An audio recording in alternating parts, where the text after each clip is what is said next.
அந்த உணவில்லாமல் வாழும் கலை யோக முறை என்பது அன்னப்பாதையை தூய்மை செய்தால் ஒரு மனிதன் வாழ முடியுங்கிறத ரொம்ப எளிமையான சுருக்கம். அந்த வாழ வேண்டிய எப்படி வாழணுங்கிற செய்தியே மனிதனுக்கு தெரியாம போயிடுச்சு. அது ரொம்ப ஒரு சாபக்கேடு. எப்படி வணக்கம். எப்படி எப்படி வாழ வேணுங்கிற செய்தி நமக்கு தெரியாம போச்சு. பக்கம் 217 பக்கத்துல 43வது பாடம் வாழ வேண்டிய வழியின் சுருக்கம். எப்படி வாழ வேண்டும் அப்படிங்கிறது தான். வாழ வேண்டும்னா நம்மளுக்கு எல்லா வகையான வசதியும் நம்ம ஒரு ஆசிரியர் வழிகாட்டியா இருக்கணும். சும்மா வாழ வேண்டும்னு சொல்லிட்டு ஏதோ சொல்றது கிடையாது. இப்போ வாழ வேண்டிய செய்தி நமக்கு இயற்கை சக்தியிலிருந்து வாழுது. இயற்கை சக்தி பின்பற்றி வாழ்கின்ற பொழுது இனப்பெருக்கம் செய்யணும். இப்படி எத்தனையோ இருக்கு அதுல. இப்போ வெறுமனே வாழ வேண்டிய வழிய இப்ப இருக்கிற சாதாரண ஒரு வேலை, சாதாரண ஏதோ ஒரு வேலை செய்யறோம், ஏதோ பண்றோம், ஏதோ செத்து போயிடுறோம். ஆனால் அது வாழ வேண்டிய வழி இயற்கையின் தேவையை புரிந்து கொண்டு இங்க யாரும் வாழ்றதில்லை. இயற்கை தேவை புரிந்து கொண்டு வாழணுங்கிற கல்வி முறை சித்தர்கள் கல்வி முறை தான். அதனால மனிதன் அழிவதில்லை. மனிதனுக்கு ஏன் பேர் வந்துச்சுன்னா மனதை அடிப்படை கொண்ட மனிதன். இது வெளிநாட்டுக்காரனுக்கும் பொருந்தும். அப்ப மனம்னா என்ன, மனதை எப்படி நல்ல வழியில் திருப்புறது அப்படிங்கிறது வெள்ளைக்காரனுக்கு தெரியல. ஆனா மேனுன்னு பேர் வச்சிருக்கிறான். அந்த மேனுங்கிறதுக்கான சொல்லே தமிழ் இருந்து தான் போயிருக்குது. மனத்திலிருந்து தான் மேன் போக முடியும். ஏன்னா அது வேர்ச்சொல் தமிழ்ல தான் இருக்கு. உலகத்துல வேற எந்த மொழியும் கிடையாது. வெள்ளைக்காரனுக்கு மேனுக்கு வேர்ச்சொல்லே கிடையாது. அது இங்கிருந்து தான் போயிருக்கு. ஆக மனிதன் அழிவதில்லை, அவன் மனத்தை அடிப்படையாக கொண்டவன். மனம் உடல் அழிந்த பின்னும் வாழ்கிறது. உடல் அழிஞ்சா கூட மனம் வாழ்ந்துட்டு தான் இருக்கு. அதான் உயிர். போட்டானுக்கு அழிவு கிடையாது. போட்டான், அந்த மனம்ங்கிறது போட்டான் தான், உயிருங்கிறது போட்டான் தான். அது நம்ம உயிர் இருக்கிறனால அது பயோ மைண்டுங்கிறோம். பயோ மைண்டுனால ஒண்ணுதான், பயோ போட்டான்னு ஒண்ணுதான். இப்படி எப்படி வேணா சொல்லலாம். பயோ மைண்டு, இப்ப பயோ மைண்டுன்னு போட்டாலும் வரும், பயோ போட்டான்னு வரும். இல்ல பயோ நாலேஜ் என்ன போட்டாலும் கூடுதலா சேர்த்திக்கிறோம். பிரிச்சு காட்டுறதுக்கு தான் பயோன்னு சேர்த்துறமே தவிர போட்டான்னு ஒண்ணுதான். போட்டான் அப்படின்னா ஒளினா ஆற்றல் தான் உயிர். ஆற்றல் தான் எல்லாமே இருக்கு. அந்த ஆற்றல்ல செய்தி இருக்கு. ஆற்றல்ல செய்தியோட தான் வருது. எல்லா போட்டானும் பேசிக்குது. இயற்கையா இருக்கிற உயிர் அல்லாத போட்டான் அதுவும் பேசிக்கிட்டே இருக்குது. உயிரல்ல போட்டான் தான் உயிரல்ல போட்டானுக்கு சக்தி கொடுக்குது. உடல்ல பூந்ததுனால உயிர் வருதுங்கிற சக்திக்கு உயிர் இருக்கா எல்லாம் கிடையாது. அதுக்கு எதுவுமே பற்று எதுவும் கிடையாது. அதுக்கு எடை கிடையாது, எதுவும் கிடையாது. அதனாலதான் அது வேகமா பாஞ்சிட்டு இருக்குது. அதனால பிரிச்சு காட்டுறதுக்குத உயிர் உள்ளது, உயிரற்றதுன்னு சொல்றோம். மொத்தத்துல போட்டானுக்கு இதுதான். போட்டான் தான் மனிதனுக்கு உயிர் கொடுக்கறது போட்டான் தான். அதனால உயிர் செதஞ்சு போனாலும் கூட அது அது அப்படியே தான் இருக்கு. அதனாலதான் நாம் 800 கோடி மக்களுக்கும் இணையாக சுமார் 7000 கோடி மனித ஆவிகள் இவ்வுலகில் நம்முடன் வாழ்ந்து வருகின்றன. இப்ப நமக்கு முன்னாண்ட எத்தனையோ கோடிக்கணக்கில் பேர் இறந்துருப்பாங்க. அதெல்லாம் நம்ம வாழ்ந்துட்டு தான் வருது. எத்தனையோ பேர் இறந்துருப்பாங்க, அது நம்மோட வாழ்ந்துட்டு தான் வருது. அதாவது இந்த போட்டான் எங்கேயும் போறதில்லை, இந்த பயோ போட்டான் எங்கேயும் போறதில்லை. ஏன்னா அது முக்தி அடையாதனால அது பூமியில தான் சுத்திட்டு இருக்குது. அந்த போட்டான், இந்த போட்டான் தனி வழியில போறதில்லை. இங்கேயே தவறான வழியில போய் இந்த உடம்பை சுத்தப்படுத்தாம இயற்கையான சமாதி என்கிற மரணத்துக்கு போகாம ஒரு விளக்காரனுடைய கொள்கையை பின்பற்றி வீணா செத்து போறதுனால அந்த பூமியில பல லட்சம் கோடி இருக்குது. முதல் வகை இயேசு கிறிஸ்து, நாகூர் ஆண்டவர், ராகவேந்திரர் போன்ற சித்தர் வகையை சேர்ந்தவை. அது நல்ல போட்டான், அதுதான் வருது.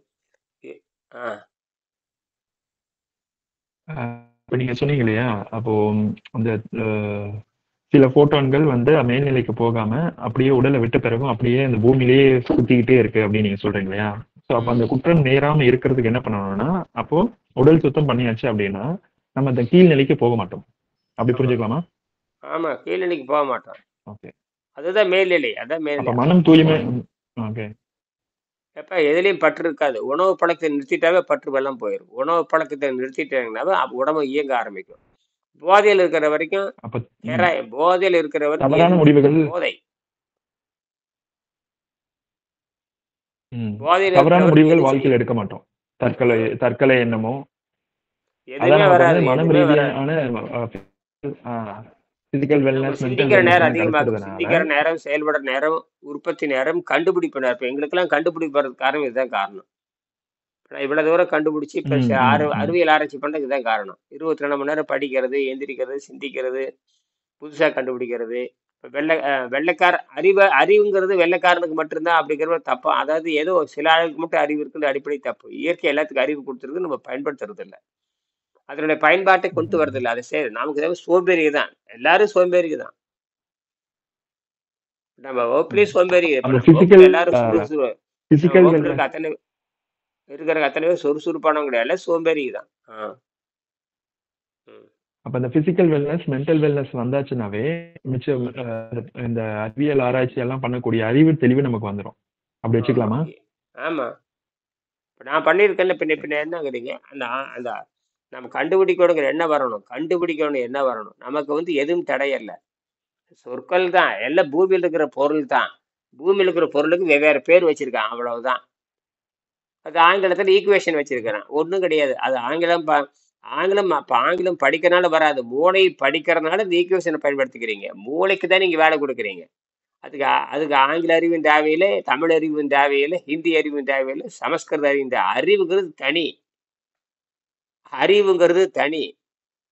ஆனா தாய்மொழியில் சிந்திக்க முடியும். அதான் விஷயமே. தாய்மொழியில் சிந்திக்கிறது இருக்கிறதுலே சக்தி, ஆற்றல். தாய்மொழியில தான் கண்டுபிடிக்க முடியும், தாய்மொழியில தான் சிந்திக்க முடியும், தாய்மொழியில தான் பேச முடியும். ஆங்கிலம் பேசுறதுல தண்டத்துக்கு தான் பேசிட்டு இருக்கிறோம். எனக்கு கூட அரைகுறை இங்கிலீஷ் தெரியும்னா அது தண்டத்துக்கு பேசிட்டு இருக்கிறேன். அவ்வளவுதான். அதனால பெரிய அறிவு கிடையாது. ஆங்கிலம் படிச்சு அறிவாளினா அப்புறம் இவ்வளவு முட்டாளா இருக்கிறான். ஆங்கிலம் படிச்சு அறிவாளியா இருந்தா ஏன் இவ்வளவு ஒழுக்கக்கேடா நடந்துட்டு இருக்கிறீங்க? ஆங்கிலத்துக்கும் ஆரோக்கியத்துக்கு சம்மந்தம் இல்லை. ஆங்கிலத்துக்கு ஒழுக்கத்துக்கு சம்மந்தம் இல்லை. ஆங்கிலம் படிக்கிறான்னா ஒழுக்கமே எவனுக்கு வராது. ஒழுக்கமான சிந்தனையே அதுல கிடையாது. இதெல்லாம் பிற மொழியில இருந்து தான் காப்பி அடிக்கிறான் அதில். அதனால வந்து ஆங்கிலம் படிச்ச அறிவாளி கிடையாது.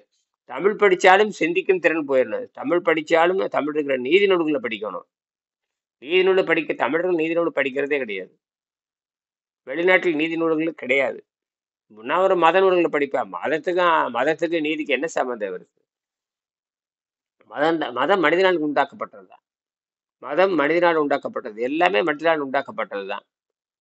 கடவுளே மனிதனால் உண்டாக்கப்பட்டதுதான். ம்.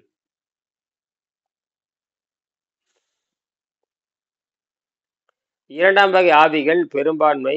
அவை பெரும்பாலும் கோவில்களில் தங்கி இருந்து மறுபிறவி எதிர்நோக்கி இருக்கின்றன.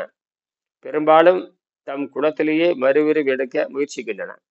இதெல்லாம் பார்த்தீங்கன்னா உடனே செத்து போய் உடனே ஒருத்தர் மனிதன் மறுபிறவி எடுக்கிறான்னு கிடையாது. எத்தனாயிரம் ஆண்டுக்கு அப்புறம் எடுப்பான்னு நமக்கு யாரும் தெரியாது. செத்த உடனே யாரும் மறுபிறவி எடுக்கிறான்னு அது கிடையாது. அது எத்தனை ஆண்டு வாழ்ந்துட்டு அலைஞ்சிட்டு எப்ப எடுக்கிறேன் எடுக்காம போறேன் ஒன்றும் தெரியாது. அது மறுசுழற்சின்னு சொல்றாங்க. அது அவ்வளவுதான். மறுசுழற்சி எப்படி ஒரு குப்பை வந்து ஒரு உணவு வந்து மறுசுழற்சிக்கு வருதோ அதே மாதிரி இது மறுசுழற்சிக்கு தான் வருது.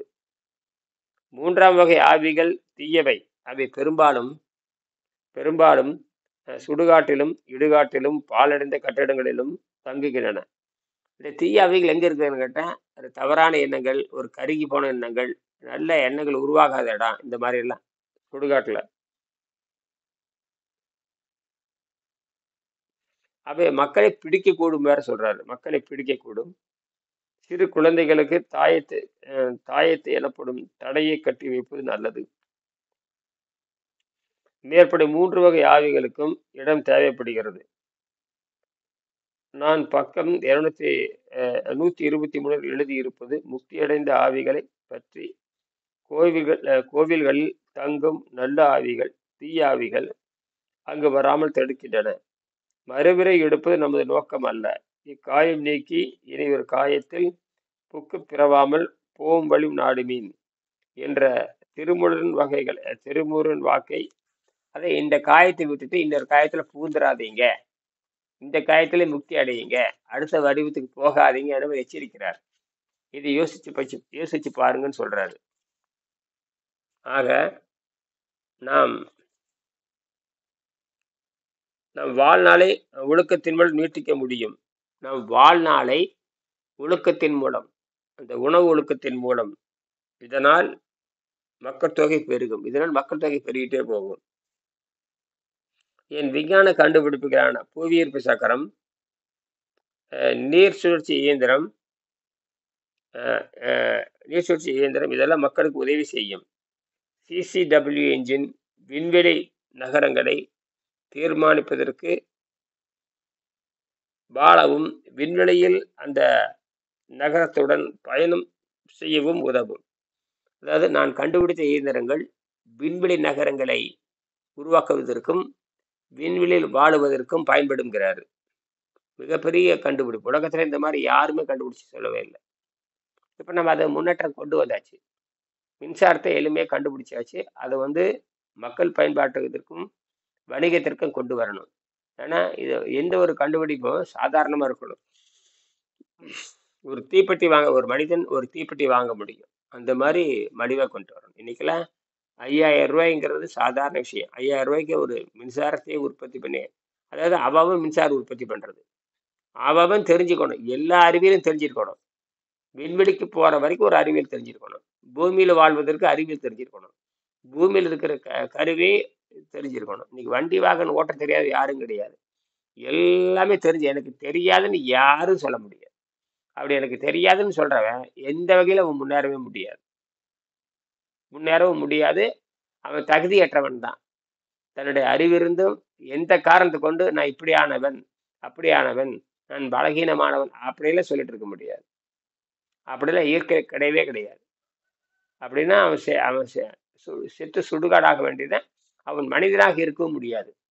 மனிதனாக இருந்தால் மன வலிமையை பயன்படுத்தி அறிவு வலிமையை பயன்படுத்தி சுய சிந்தனை இல்லாதவனே இந்த இயற்கை ஏற்றுக்கொள்ளாத, இயற்கை கீழே தள்ளிட்டு போயிடும்.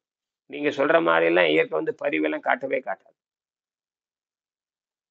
நெருப்பு பிடிச்சிட்டா நீ ஓடித்தான் தீரணும். பயங்கரமான தண்ணி வருதுன்னா தப்பிச்சு போய்த்தான் தீரணும். காற்று அடிக்குதுன்னா அதுல இருந்து பாதுகாத்து தான் தீரணும். கடுமையான வெயில் அடிக்குதுன்னா அதுல இருந்து நீ பாதுகாத்து தான் தீரணும். நிலநடுக்க வருதுன்னா தப்பிச்சு ஓடித்தான் தீரணும். என்னால முடியாதுன்னா சாக வேண்டியதுதான். ஆத்துல போறப்ப படகு கமுதிருச்சுன்னா நீச்சல் இருந்தா தான் தப்பிக்க முடியும். நீச்சல் இல்லாத செத்துத்தான் தீரணும். இந்த இதெல்லாம் யாரும் மாற்ற முடியாது. ஐயோ பரிதாபம் அப்படின்னு அதெல்லாம் இயற்கையில கிடையவே கிடையாது. பரிதாபம் என்பது பரவவே கூடாது. அறிவை கொடுக்கலாம், வழியை சொல்லிக் கொடுக்கலாம், சிந்திக்க சொல்லலாம், மன வலிமை ஊட்டலாம். இப்படி அறிவுரைகள் சொல்லலாமே தவிர நாம் ஒரு நாளும் என்ன பண்ண முடியாது, அவனை தூக்கிவிட முடியாது. ஏன்னா அவன் முயற்சியே செய்யாதவன், அவ்வளவுதான். ஊனமா இருந்தாலும் கூட புத்திய விஷயம் பயன்படுத்தியாகும். ஊனம் ஒரு தடை இல்லை. ஊனம் என்பது வேறு, அறிவு ஊனம் என்பது வேறு. ஒரு கைகால் வரலாம் போகலாம், கால் வரலாம் போகலாம், விபத்துல கை போகலாம், கால் வரலாம். அதெல்லாம் அதெல்லாம் இழப்புகள், வெளியே ஏற்பட்ட இழப்புகள். ஆனா உள்ளே ஏற்பட்ட இழப்புகள் மூளை வைத்துக்கொண்டு மூளை தான் நமக்கு அடிப்படை. புலன்கள் அடிப்படை, மூலம் அடிப்படை, மன வலிமை அடிப்படை, அறிவு வலிமை அடிப்படை. அறிவு வலிமை அதிகமாக அதிகமாக அதிகமாக இயற்கையாகவே உடல் பலம் குறைந்து விடும். உடல் பலம் என்பது வேறு, அறிவு ஆரோக்கிய பலம் என்பது வேறு. அறிவு வளர வளர வளர நாம் உடல் பலத்தால் குறைந்து விட்டோம் என்று புரிந்து கொள்ள வேண்டும். ஒரு யானைக்கு உடல் பலம் தான் இருக்குமே தவிர அறிவு பலம் இருக்கு. எல்லா விலங்குகளும் உடல் பலத்தை அடிப்படையாக கொண்டன. மனிதன் மட்டும் அறிவு பலத்தையும் மன பலத்தையும் அடிப்படையாக கொண்டவன். அப்ப அறிவு பலம் பெருக பெருக பெருக பெருக உடல் பலம் வந்துடும். அதனாலதான் ஒரு அறிவா இருக்கிறப்ப வேற, இரண்டாம் அறிவா இருக்கிறது வேற. இப்ப 3, 4, 5 வரைக்கும் உடல் பலம் தான். 6ஆக மாறுகின்றது அறிவு பலம். ஒரு ஆட்டுக்குட்டிக்கு இருக்கிற உடல் பலம் நமக்கு கிடையாது. ஒரு மாட்டுக்குட்டிக்கு பிறந்தோடனே ஒரு மாட்டுக்குட்டி கண்டுக்குட்டி பிறந்தோடனே எந்திரிச்சு ஓடுது. அதற்கு இருக்கிற உடல் பலம் மனிதனுக்கு கிடையாது. எந்திரிச்சு நடக்கிறதுக்கு ஆண்டு கணக்கில் ஆகுது தெரியும். இதுல இருந்து தெரிஞ்சுக்க வேண்டியதுதான். மனிதனுக்கு அறிவு பலம் வளர்கின்ற பொழுது தானாகவே உடல் பலம் குறைஞ்சிரும். நான் போய் உடலை காட்டிட்டுன்னு அவசியம் இல்லை. இன்னைக்கு எல்லாரும் கூத்தடிக்கிறது நம்ம வேலை. உடலை காட்டுறது தான் வேலை. ஆண்களும் உடலை காட்டுவது, பெண்களும் உடலை காட்டுவது. இது வந்து அழிவுக்கு தான் அழிவுக்கு தான் வகுக்குமே தவிர ஆக்கத்துக்கு உடலை காட்டுவதனால் உடல் உடலை காட்டுவதனால் உலகம் அழிவு நோக்கித்தான் செல்லுமே தவிர ஆக்கத்தை நோக்கி செல்லவே செல்லாது. ஒரு தனி மனிதன் ஒரு தனிப்பாடலை எழுதி அதன் பொருளை தொடர்ந்து எழுதுகிறேன். சாதி இரண்டொழிய வேறில்லை சாற்றுங்கால் நீதி வடிவா நெறிமுறையில் இட்டார் பெரியோர் இடாதார் இழிகுலத்தோர் பட்டாங்கில் உண்டபடி.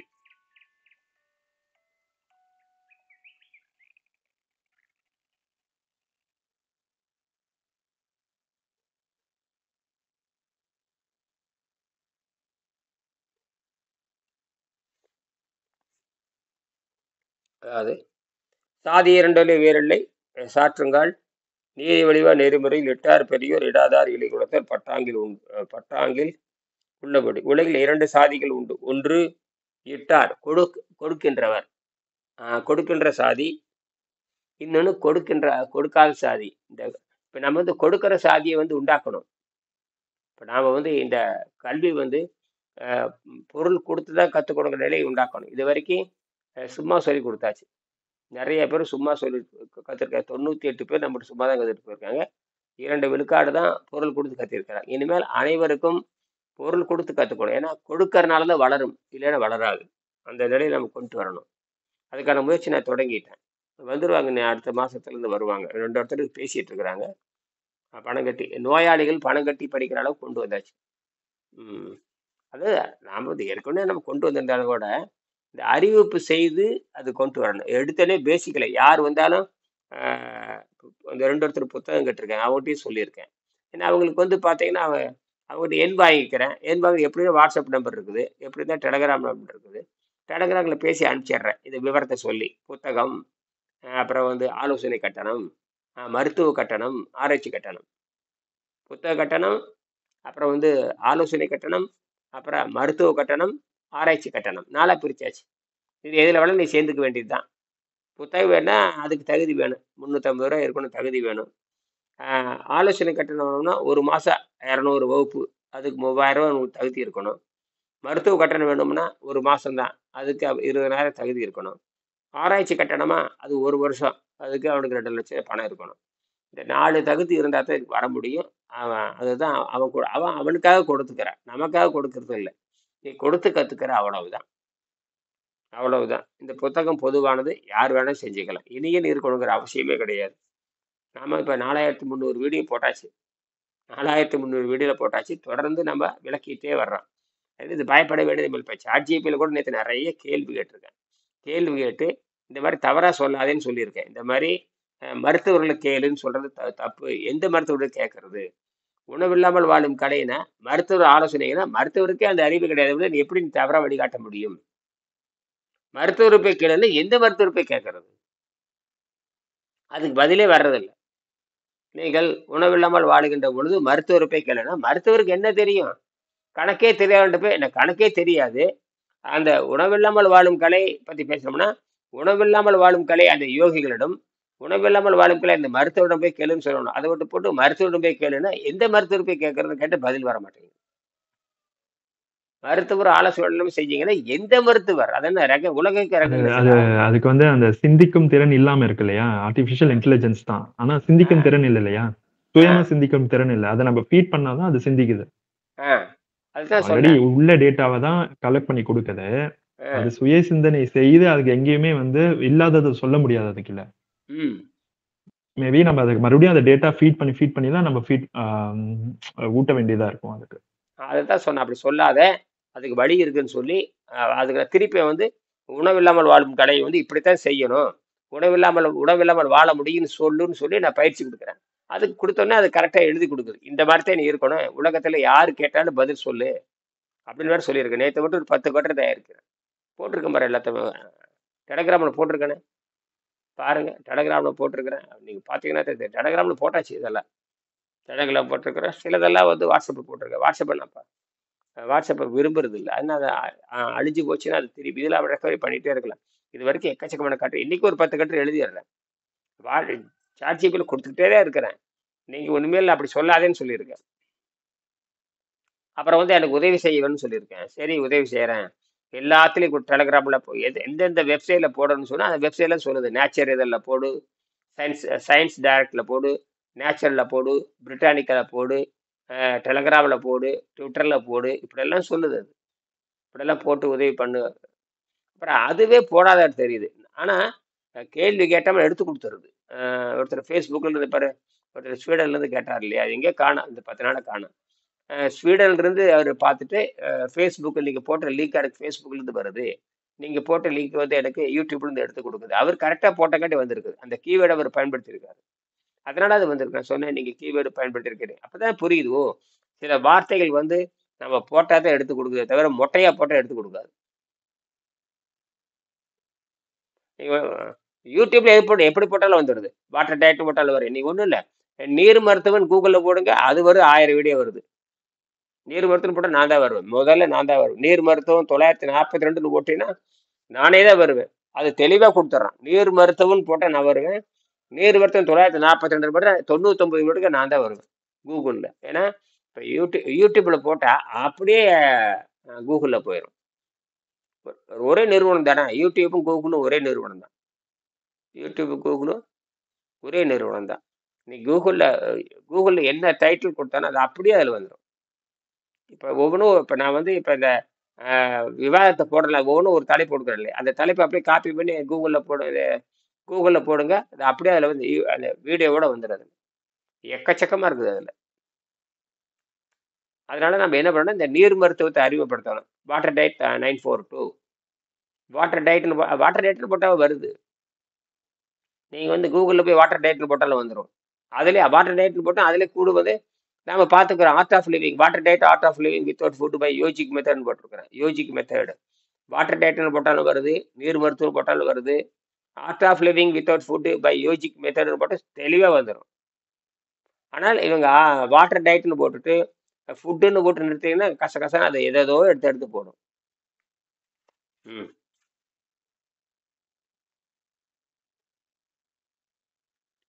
அதாவது ஏழைகளே கொடுப்பதில் பெரியவர் ஆகிறார்கள். ஏழைகள் தான் கொடுக்க முடியும், பணக்காரன் கொடுக்கறது இல்லை. அதான் விஷயமே.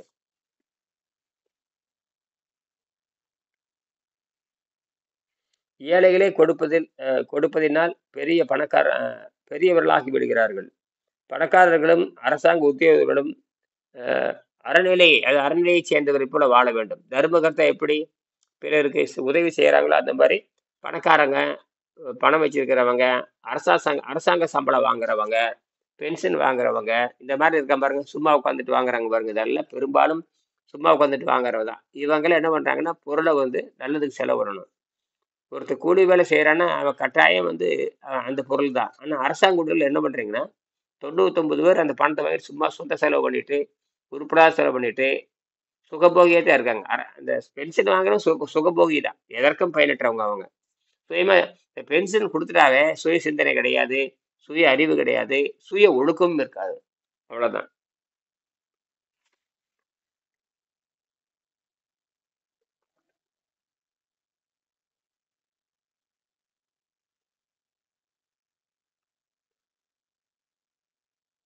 தர்மகர்த்த முறையில் வாழ்ந்து மனித சமுதாயத்திற்கு, அதாவது மனித சமுதாயத்துக்கு இந்த பென்ஷன் வாங்குறவங்கள மனிதன். இந்த பென்ஷன் ஏன்னு சொல்லணும், அரசாங்கம் இலவச பணம் கொடுக்குது. அப்புறம் ரெண்டாவது வந்து இந்த அவங்க வந்து எதிர் வகையில் வந்து எந்த உழைப்புமெல்லாம் பணம் வாங்குறாங்க. இது வந்து இயற்கைக்கு எதிரானது. முயற்சியே செய்யாம பணம் வாங்குறது வெள்ளைக்காரனுடைய சதித்திட்டம். இதெல்லாம் வெள்ளைக்காரன் பண்ண அயோக்கியத்தனம் இருக்குது, நாசம் பண்றாங்க. இப்போ இந்த எலன் மாஸ்க்னு ஒருத்தர் வந்திருக்கிறான் அமெரிக்காவில். எலன் மாஸ்க்னு ஒருத்தர் வந்திருக்கிறான். அவனுக்கு சில பொறுப்பெல்லாம் வந்து அந்த பிரதமர் கொடுத்துருக்கிறார். அவன் என்ன சொல்றான்னா, தேவையில்லாத அரசு அதிகாரி தூக்கி இருக்கிறான். சம்பளம் அரசாங்கம் பயங்கர லாஸ் ஆயிட்டு இருக்குது. அதனால என்ன ஆகுதுன்னா, அங்க இருக்கிற கடுப்பு, இவன் அறிவியல் மேல சந்தேகம் கலப்படுறது. அந்த சொகுசு வாழ்க்கை புடுங்கணுன்னே எலன் மாஸ்கினுடைய உற்பத்தி பொருள் இருக்கு இல்லைங்களா, அதுல இருந்து கேவலமா பேசுறது. இது வரைக்கும் எலன் மாஸ்க் உயர்வா பேசிட்டு இருந்தவங்க இவன் வந்து அரசாங்க செலவுகளை குறைக்கணுங்கிறதுக்காக ஆடம்பரமா பண்றது பூரா அவன் குறைச்சிருக்கிறான். குறைச்ச உடனே சும்மா இருந்துட்டு சம்பளம் வாங்கிட்டு இருக்கிறவங்க பூரா கடுப்பாகி எலன் மா எலன் மாஸ்க்கு எதிராக பேச ஆரம்பிச்சிருக்கிறாங்க. நேற்று பார்த்தேன் நான் அதெல்லாம். ரெண்டாவது அவனுடைய தொழிற்சாலை போய் அடிக்கிறது, அவனுடைய காரை போய் அடிக்கிறது தேவையற்ற வேலை. ஒருத்தன் அவன் கார் விற்பனை பண்றான், அந்த காரை போய் அடிக்கிறது, கோபத்தை போய் காட்டுறது. இப்ப நாம எப்படி இந்த அரசியல்வாதிகள் அவனுக்கு சாதகமா பேசலைன்னா ரோட்ல இருக்கிற வண்டியில, சாலையில் நிக்கிற வண்டியில தீ பிடிச்சு வைக்கிற மாதிரி, இப்ப எலன் மாஸ்க் வந்து இவங்க கூட சேர்ந்து அவன் வந்து செலவு குறைக்க இருக்கான், ஆடம்பரத்தை குறைக்க இருக்கான், அறிவியலுக்கு போறதுக்கு திருப்புறான்.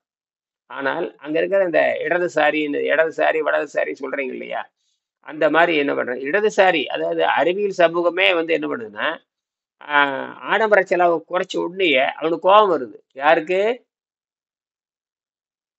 கோபம் வருது? ஆடம்பர செலவை குறைச்ச உடனே அரசு அதிகாரிகளை குறைக்கிறது, தேவையற்ற அரசு பதவிகளை எடுப்பது, அரசாங்கம் அந்தந்த தேவையில்லாம துறை போயிட்டு சார்ந்த இருக்குதுங்க. நபர்கள், அந்தந்த துறை சார்ந்த ஆஹ் நபர்கள். ஆஹ் சும்மா தேவையில்லாம சம்பளம் போயிட்டு இருக்குது. இப்ப இந்த பென்ஷன் எனக்கு கேட்ட இந்த பென்ஷன்லாம் தூக்கிடணும். உழைத்து தான் நீ வாழணும். இப்ப பென்ஷன் தான் தூக்கிட்டாங்க.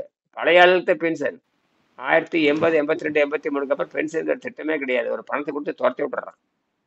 இந்தியாவில் அது வந்துருச்சு. அது 83, 84 வந்தாச்சு. எம்ஜிஆர் காலத்துல வந்தாச்சு. அதெல்லாம் இன்னும் கேட்கறானுங்க, எதுக்கு உற்பத்தியே பண்ணாதவனுக்கு எதுக்கு?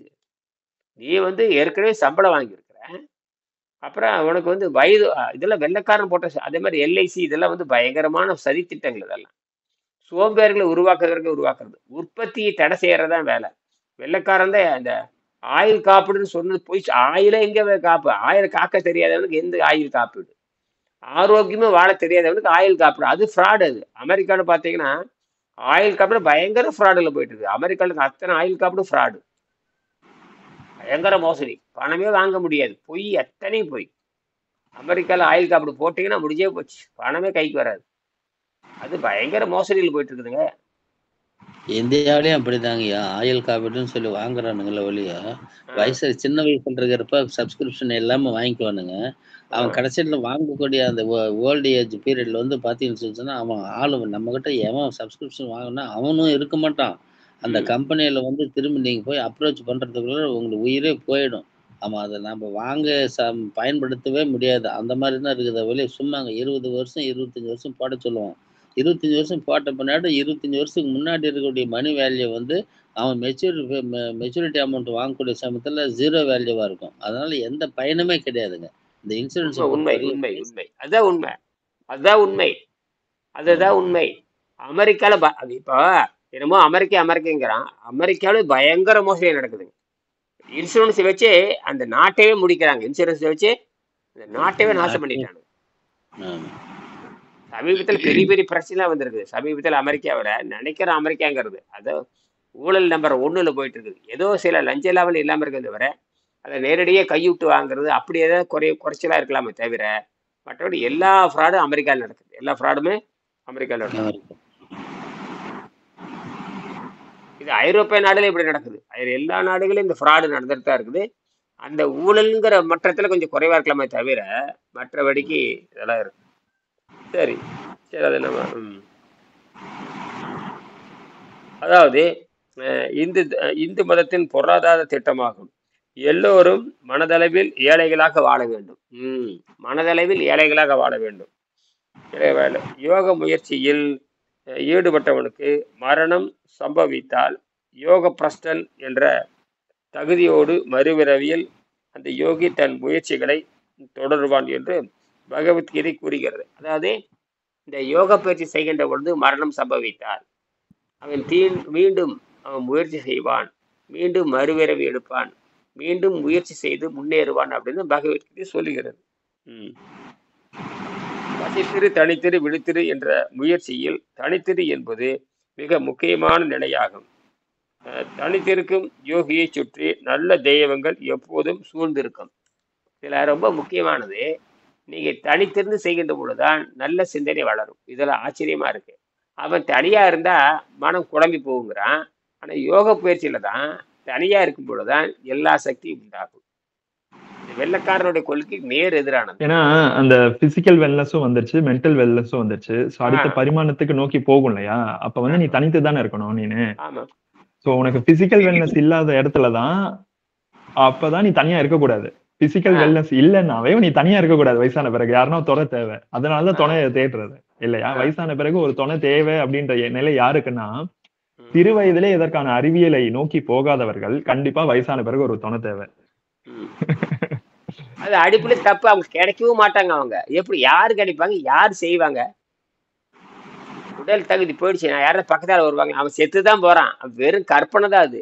ஒண்ணு சீரழிஞ்சு சின்ன படமாகணும். யாருமே கிழவனானதுக்கு அப்புறம் யாரும் வந்து உதவி செய்ய மாட்டாங்க. பண உதவி செய்யறேன்னு சொல்லுவானே அதுதான் தவிர, அதெல்லாம் அந்த அதுதாங்கய்யா. காலம். வயதான பிறகு அந்த அறிவியலை தெரிஞ்சிருந்தா தானே தனித்து இயங்க முடியும். ஆமா அதுக்கு சின்ன வயசுல இருந்தே அதற்கான அறிவை வளர்த்து அந்த திறனை வளர்த்துக்கணும் இல்லையா? திடீர்னு போய் நீ தனியா இருன்னு சொன்னா இருக்க முடியாது இல்லையா? ஏன்னா இருக்கவே அந்நாள் முடியாது. வரைக்கும் பாத்தீங்கன்னா இந்த சமூகத்தையும் இந்த மனிதனையும் சார்ந்தே வாழ்ந்துகிட்டு இருக்கான். சோ ஒரு ம் ஒட்டுண்ணியாவே தான் வாழ்ந்துகிட்டு இருக்கானே தவிர தனித்து நின்னு சிந்திக்கும் ஆற்றல் இல்லாம தானே இருக்கான் மனிதன். ஆமாம். எவ்வளவு ஒரு தவறான சிந்தனை பாருங்க. சிங்கப்பூருக்கான அறிவியல் வளர்ந்த நாடுங்கிற, ஏன் இந்த யோக பயிற்சி தெரியாதா? அறிவியல் வளர்ந்த நாடுங்கிறீங்க, யோக பயிற்சி தெரியாதான்னு கேட்கறேன். என்ன அறிவியல்லையே விமானம் விமானம் கட்டுவதில் கரெக்டா கரெக்டா 7வது ஸ்டெப் தியானத்துக்கு கூட்டு போயிடுவாங்க. இல்லாட்டி வந்து ஆசனத்துக்கு கூட்டு போயிடுவாங்க. அவ்வளவுதான். அது பிசினஸா பார்ப்பாங்க. இங்கேயும் பிசினஸ் தான். இங்கேயும் யோகா பிசினஸ் இருக்கு. யோகா ஸ்டுடியோஸ் இருக்கு. யோகா அது ஸ்டுடியோ லேக்ஸ் கணக்குல. அதுக்கு பேரு யோகா ஸ்டுடியோ தான். அந்த ஒர்க் முடிச்சுட்டு வராங்க பாத்தீங்களா? Zumba class. ஜூம்பான்றது அதுவும் ஒரு விதமான எக்ஸசைஸ். சைனீஸ்லயும் நிறைய எக்ஸசைஸ் இருக்கு. ஆல்டர்னேட்டிவ் வந்து ரிலாக்ஸேஷன் கொடுக்கறதுக்காக. ஸோ அது மாதிரி அந்த ஹீட்டர் ரூம், அந்த இன்ஃப்ராரெட் அந்த ரூம்ல வந்து பாத்தீங்கன்னா சூடா இருக்கும். அது மாதிரி ஹீட்டர் ரூம் எல்லாம் வச்சு யோகா முடிச்சுட்டு போய் அங்க போய் உட்காந்துட்டு அதுல ரிலாக்ஸ் பண்ணி வர்றது. சும்மா அப்படி ஒரு ஒரு மாயை உருவாக்குறது. இது பண்ணா ரிலாக்ஸா இருக்கும் அப்படின்னு. ஸோ அதுக்கு மக்கள் வந்து பாத்தீங்கன்னா திரண்டு வராங்க. அதுல நிறைய இன்வெஸ்ட் பண்றாங்க. மல்டி மில்லியன் டாலர் பிசினஸ்ங்க யோகான்றது. நம்ம யோக முறை நாம இந்த யோக முறை அந்த நாம வந்து நியம யோக முறை கொண்டுட்டு போகணும். நம்ம தான் அந்த பொறுப்பெடுத்துக்கணும். நம்ம ஒன்னே ஒன்றும் பண்ண முடியும், அவ்வளவுதான். மீடியாவில் கொடுக்கலாம். சிங்கப்பூர் மட்டும் கிடையாது. உலக லெவல்ல பாத்தீங்கன்னா யோகா வந்து அதை வந்து நம்ம வந்து காப்பிரைட்ஸ் வாங்கல. இந்தியன்ஸ் வந்து அந்த இதுக்கு வந்து நம்ம காப்பிரைட்ஸ் வாங்கல. எப்படி பூண்டு, வெங்காயம் இதுக்கெல்லாம் காப்பிரைட்ஸ் அவன் நம்ம கிளைம் பண்ணாததுனால எல்லாம் அவங்க காப்பிரைட்ஸ் வாங்குறாங்களோ அது மாதிரி இதுக்கு நம்ம காப்பிரைட்ஸ் வாங்கல. அவ்வளவுதான். தேவையில்லை. ஆமா, அது தேவையில்லை. சித்தர்கள் கண்டுபிடிச்சது யார் திருமூலரும் பதஞ்சலி தான் உருவாக்குனது. அவன் அந்த பேரே வெளிநாட்டுக்காரனுக்கு தெரியாது. திருமூலர் யாரு, பதஞ்சலி யாருன்னு யாருமே தெரியாது. என்னமோ உடறிட்டு தெரியுது எல்லாமே. அது வியாபாரம் தான். அதுல எந்த முன்னேற்றம் வராது. என்ன தெரியுது? அது சக்தியை வெளியிருந்து எடுக்கிறத விட்டு போட்டு சக்தியை வந்து நீங்க சொல்ற மாதிரி ஆடம்பரத்துக்கு தான் பயன்படுத்துறான். அது ஒண்ணுமே இருக்குது. அவன் திருப்பி அவன் கெட்டு போறான். சாதாரண உணவு திட்டு கெட்டு போறான். உடம்பு கெட்டு போச்சுன்னா அவ்வளவுதான். உடம்பு கெட்டு போச்சுன்னா எல்லாமே அவுட்டு. உடம்பு கெட்டு போயினா எல்லாமே அவுட்டு. உடம்பார் அடியின் உயிரார் அடிவர் எழுதுறாருல, திருமூலர் எழுதுறாரு. உடம்பார் அடியின் உயிரார் அடிவர் திடம்பன மெய்ஞானம் சேரவ மாட்டார். உடலை வளர்க்கும் உபாயம் அறிந்தேன், உடல் வளர்த்தேன், உயிர் வளர்த்தேன்கிறாரு. இந்த உடலை பாதுகாப்பதன் மூலமாக தான் உயிர் நிற்குங்கிறாரு. அழகா எழுதியிருக்காரு. இந்த 19வது பாடத்துல பாத்தீங்கன்னா, 19வது பாடத்துல வாழ்க்கையின் தராதரம், குவாலிட்டி ஆஃப் லைஃப்னு ஏற்கனவே படிச்சிருப்போம். அதில் பார்த்தீங்கன்னா, உயிர் ஒரு சக்தி. அந்த சக்தி உடலில் தங்கி இருக்கும்படி பார்த்து கொள்ள வேண்டும். ஆக அந்த சக்தியை அந்த உயிருங்கிற சக்தி உடம்புல இருக்கணும்னா உடம்புல எந்த வகையா நோயும் இருக்கக்கூடாது. அது பயங்கரமான சக்தி அது. அதனால இவ்வளவு தண்டனை கொடுத்துட்டு போகுது வெளியே. இன்னைக்கு தவறு பண்ணுகின்ற பொழுது கொடூர தண்டனை கொடுத்துட்டு போகுது. அது வெளியே போகுது. அதாவது இந்த உயிர் வந்து நம்மளோட வெளியே போகுது. ஆனால் கொடூர தண்டனையில கொடுத்துட்டு பொருளாதாரத்தை இழக்க வச்சு அவன் கற்பனையில நாசம் பண்ணி அவனை சுத்தி இருக்கிற சொந்தங்களே அவனை துடிதுடிக்க வச்சு, அவனை பார்க்க வச்சு, துடிதுடிக்க வச்சு, இவனும் கத்தி கதறி இவனோட கொடூர தண்டனைகள் கொடுத்துட்டு வெளியே போகுது இந்த உயிர். நம்ம உயிர் எப்படி போகணும்னா அப்படியே சட்டை கழட்டி வச்சிருந்த மாதிரி, அப்படியே பனியனு கழட்டி போடுற மாதிரி ஒரு சட்டையை கழட்டி, அதை தான் சொல்றாங்க, சட்டையை கழட்டி வைத்துட்டு போற மாதிரி இருக்கிற மாதிரி கல்வி தேவை. சரிங்களா? உயிர் பிரியறது இனிமையா உயிர் பிரியணும், கஷ்டப்பட்டு உயிர் பிரியக்கூடாது, இனிமையான சரிங்க. முறையில் உயிர் பிரியணும். அப்படியே அப்புறம் 6 மணிக்கு பேசுவோம். சரிங்களா? நன்றி. நன்றி நன்றி நன்றி நன்றி.